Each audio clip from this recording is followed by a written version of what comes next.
grew up in Kiryas Joel. When you're born into a place like Kiryas Joel, you don't know it's insular. You don't know it's different.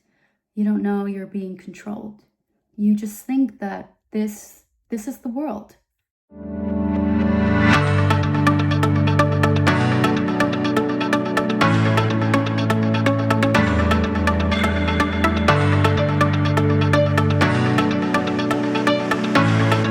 Everything in my life just existed within this one system. Rules, family, friends, any relationships, education.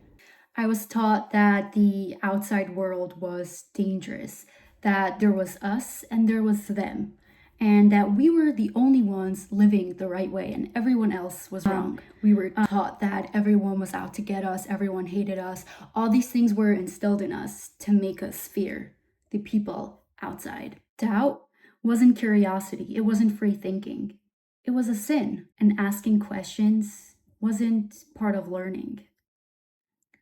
It was crossing a line. Especially as a woman, the rules weren't just about what you did. They were about who you were allowed to be. They controlled women under the guise of modesty. By calling women driving immodest, they controlled where women could go. By forbidding girls from riding bikes, they controlled how we moved through the world.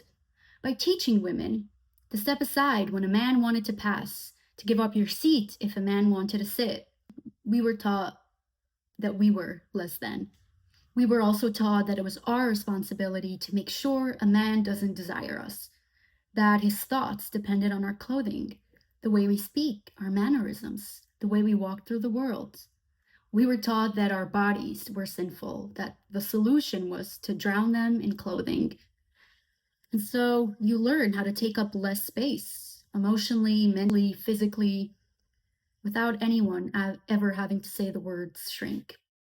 I grew up feeling different. I was never content with a life built entirely out of rules and laws and that didn't allow for any questions.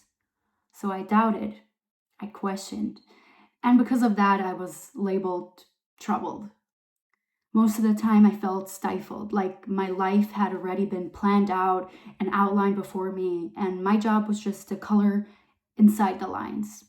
And for some reason, I wasn't made of the same cookie cutter, good girl mold as everyone else. And for a long time, I hated myself for it. Now I understand something I couldn't then, that this discomfort, this curiosity was a sign of intelligence. It was a sign of wanting something more for myself. Leaving wasn't a single moment, it was a messy process. It took multiple attempts, periods of distances, and then being pulled back in. Not because I wanted to return, but because the outside world isn't built for people like me, people who leave without resources. I didn't have a proper education. I didn't know how the outside world worked. Out here, you need a credit score, and to rent an apartment, you need proof of financial stability. You need all those systems you were never taught existed. Growing up in Kiryas Joel shaped me in more ways than I can count. It prepared me for a life where my voice felt like a violation of faith.